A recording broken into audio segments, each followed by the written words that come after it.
Greetings everyone, I'm Mar. Once again, this is my opinion. As you can tell from the title up there, I'm continuing my trek through the episodes of Everybody Loves Raymond. We're just about at the halfway point of Season 5. Here we are with Episode 12, What Good Are You? Before I get too far into it, just a reminder, if you want to support the channel, both the PayPal and Patreon links are down below. If you want to support the channel regularly, go the Patreon route. You'll gain access to videos early, and you will also be able to suggest topics for future videos, such as reviews such like Volcano, or random topics like whatever happened to blue-collar workers in cinema. And depending on the tier, you'll be able to select a number of ones per month. If you just want to do a one-off support or a one-off request, go to PayPal link. Either way, your support of this channel is appreciated. Now, what good are you? Now, if I remember correctly, the last episode ending I mentioned that this is the one about money. Not quite true. This is the one where Ray, his family, and a couple of his buddies talk about the concept of being a good husband and also being a good man for your wife. Now, this is spawned by an incident that takes place in the opening scene, where Ray and Debra are sitting on the couch watching TV. Ray's trying to do his stick of trying to get Debra to go upstairs with him. While she's eating an orange, she just gives him a piece of the orange. And then all of a sudden she starts coughing. Now, it's repeated coughing. Now, if it was once or twice, and he's like, oh, okay, and she's like, okay, you could see not doing anything. But with how often she was coughing, the anger that we're going to see from Debra once we come back from commercial, if you're watching this on TV, is pretty justified, because she's coughing like then eventually she coughs the piece of orange she was eating up because she was choking, and Ray's still sitting there like, there you go. And at one point during this, he turns the TV volume up, so the fact that Debra does snap a little bit at him once we come back, completely understandable and justifiable. Where she's like, I was choking, you were coughing. Ray, do you not know one of the symptoms of choking? Coughing. I'm just watching this part again and like, okay, this is one where his obliviousness is very justified why he gets scolded. And then Debra keeps scolding him and going, isn't it, you gotta save my life once in a while, is that so much to ask? In a situation where your significant other is choking, yeah, it's the minimum you can do. Even if you're someone like Ray, where you don't exhibit a lot of the super masculine stuff, which, hold that thought because I'll get to that in a little bit. At least saving your wife's life when she's choking, that is something you're expected to do. When you could even flip it the reverse. If Ray was choking, I'm sure Debra would get around and give him the Heimlich maneuver. Ray keeps trying to argue with Debra, I'm a chips her down guy. Ray, your wife choking is a chips her down moment. And Debra even counters it. Where were you when the squirrel got in? I seem to remember you being in the closet going, he's after me! And of course Robert comes in, and even he's on Debra's side, and like, yeah, Ray's never been good in this. And Ray goes across the street to talk with his parents, mainly his mother, to see if she'll side with him. And of course, like usual, he twists the facts. Like, he brings up that she was coughing, and then he's like, not big coughing. Like, Ray, if you're choking, it's not going to be super loud coughing because your airway is impacted. Well, he twists the facts enough, including the whole thing about she's saying I should have saved her life, to get Marie on his side for a little bit. You know, she even does her usual stick. Always found Debra to be demanding. One of those things where you roll your eyes a little bit. But then, as Ray keeps going on about, yeah, if something happened, would you want me to be around? This is where him getting Marie on his side starts to fall apart, because Ray is not her first choice. It's either Robert or, as she puts it, Frank. The way she puts it, is your father available? Because as we see the two of them, she would put before him, because even before Robert was trained as a police officer, he always would be the first to respond. And of course with Frank, his inner rage, looking for an excuse to use it. And even though, as Ray points out, and Marie agrees, she does wish Frank was more sensitive, at least when it comes to their marriage. When it comes to, like, protecting the household and responding in case of emergency, he's there. Like, he'll scare off a burglar or a peeping Tom. Which, the fact you use that as an example, that's one of those things like, what? And Ray even addresses that. Is that a big problem? Well, Frank comes in, does his usual shtick about it, all like, yeah, you're tough. You're tough. And even lambasts Marie when she tries to defend him with comments like, said his mommy, which leads to them having an arm wrestling contest that Frank wins. And he tells Robert, which the next scene where we see Robert and Ray having lunch with the boys at Nemo's, they bring up and they lambast him. And the waitress even ribs Ray a little bit over it. And this is where we get the main conversation scene about being manly and being a husband that can protect your wife. Now, some of it I get it, like wanting to be there to protect your wife, in case like a burglary or something happens, wanting to actually be a good husband for her, makes sense. But some of the stuff they bring in is like, really? That doesn't make you any more or less a man. Mainly like Gianni's argument, like going like, oh yeah, I got more body hair. It's like, that really does not mean jack shit, Gianni. That's a quirk of genetics. It's just like having red hair, or in my case, when my hair gets longer, it being thick. It's just a random genetic quirk. Some people from certain genetic backgrounds are have a predisposition more for body hair, and others don't. Like, I'm gonna admit, I have body hair on my chest, but it's just not super thick. Like, I wouldn't be able to do an Austin Powers cosplay because of it. But and then, Robert going with the height and all the other stuff. It's like, okay, now you're starting to go there. And it's one of those things that, like, yeah, that's not true.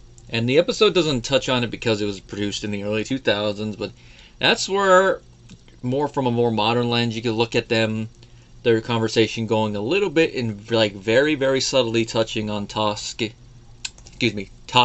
masculinity. Now, I know some of you who don't really like the subject are probably rolling your eyes and going, yeah, but here's the thing. I actually do believe it does exist to a point. And I would also say the reverse. Toxic femininity also does exist. That's where you try to push traits that are either to their utmost point or say it's all about that. Or other aspects, like one for masculinity I hate is when people try to excuse men misbehaving badly, especially when they're young, with the phrase, boys will be boys. No, how about you actually be a freaking parent and actually teach your kid to behave?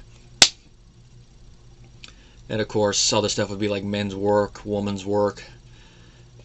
And this is something that we've seen a couple times already from Ray, and we're going to see a couple more times in the future. Now, they don't use this phrasing, but the implication is there from how Ray acts, and that is spending time with your kids alone without your wife as babysitting your kids. Now, Ray never uses that phrase, but you look far enough on the internet, you'll see a bunch of dads complain about that and use that phrase. I mean, those dads that basically retaliated against Ray in the episode where he took his kids to the park.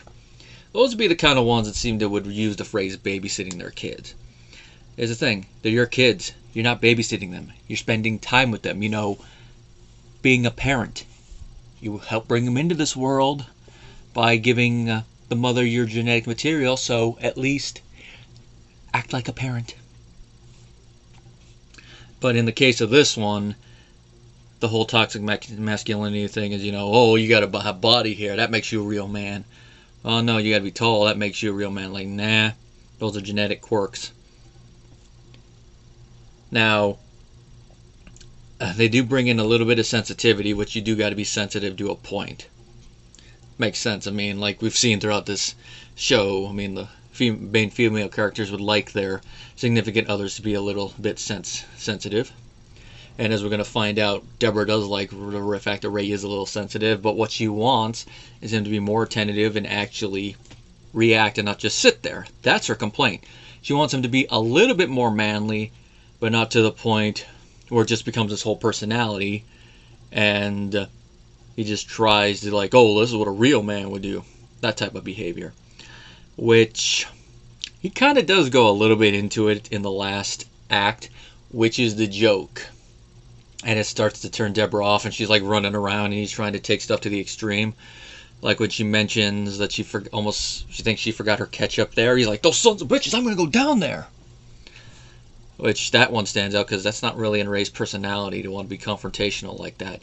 And that's something your significant other will notice. Like, that's not like you.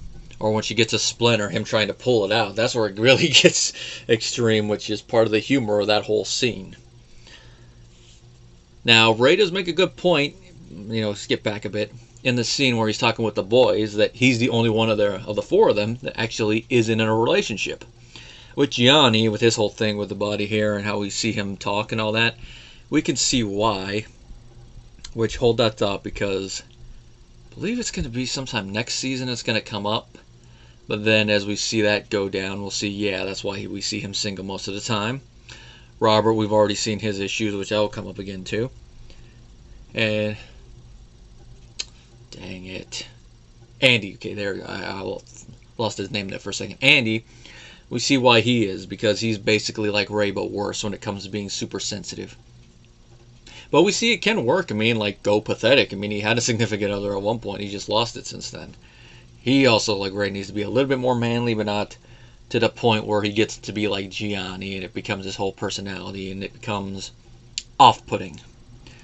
Now, Ray and Debra do make up by the end, as you can tell, and overall, this is a pretty fun episode, but other than that, one thing, there's not really much else to comment on it. The acting's pretty decent all around, especially in the third act when Ray is really trying to do it. We get to see Ray Romano flex his acting chops a little bit more there because he has to be like Ray but trying to act differently. Kind of like when he was trying to be an optimist and also when he threw on the body tan.